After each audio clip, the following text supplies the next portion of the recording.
Hi, my name is CJ and welcome to my garage. For today, ituturo ko sa inyo kung paano mag-convert ng front drum brakes to disc brakes. Lahat ng parts na ginamit ko sa video na to ay binili ko lang online.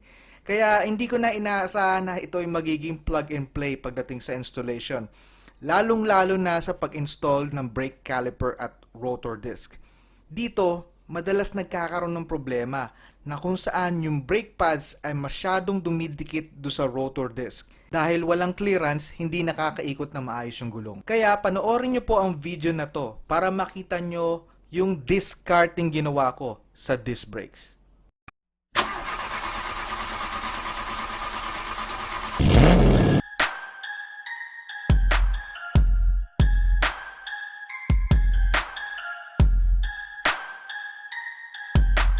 Okay, so lahat ng mga parts na to ay compatible sa Wave 125. So ito yung Wave 125 front shock absorber assembly, pati yung brake caliper bolts.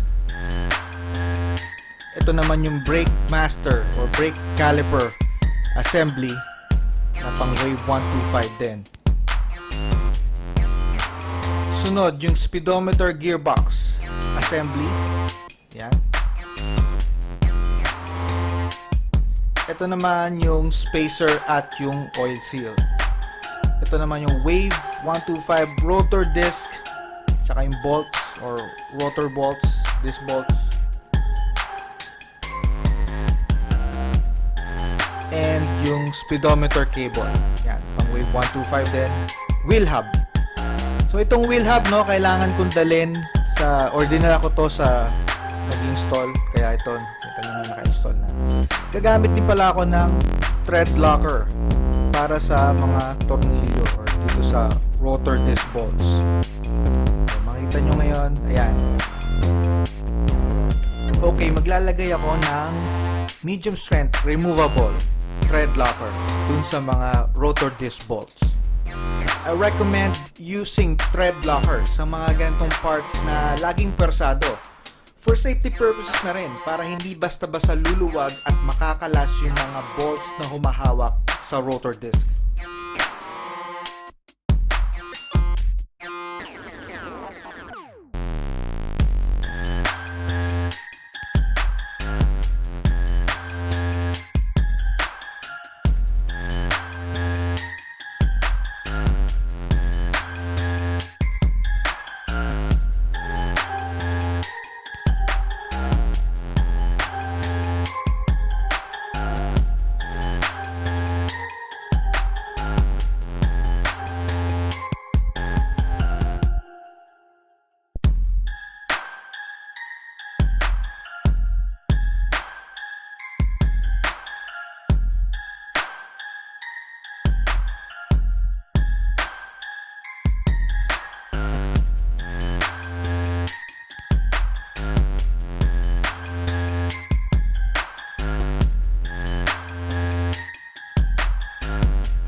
Okay, so ito ngayon yung gagamitin natin bilang spacer. Ito yung mga flat washer na ilalagay natin sa gitna nitong bolts at nung disc caliper para hindi dumikit yung brakes. Okay, so ganito gagawin natin.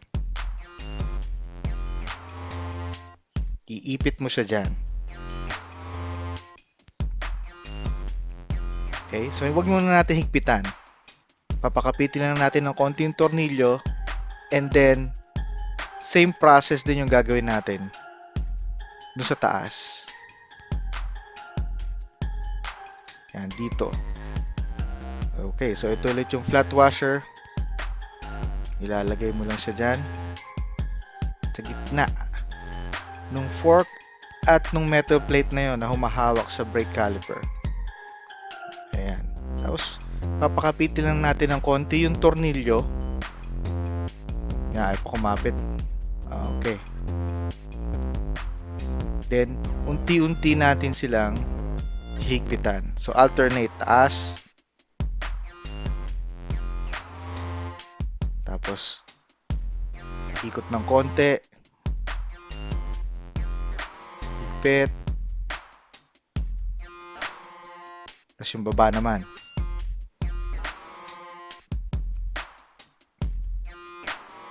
Okay, so ang kagandahan ng flat washer, no, pwede mo siyang i-adjust. Halimbawang kumakapit pa rin yung brake caliper do sa disc brake o do sa rotor disc. Pwede mong dagdagan o bawasan yung flat washer na ilalagay mo. So, depende yan. So, kailangan mong mag-trial and error hanggang sa makita mo na maganda na yung ikot ng rotor disc. Hindi na siya sumasabit do sa brake pads.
Okay, please like and share this video. If you're not yet a subscriber, please click on the subscribe button and kindly click on the notification bell so you'll get notified on my next video.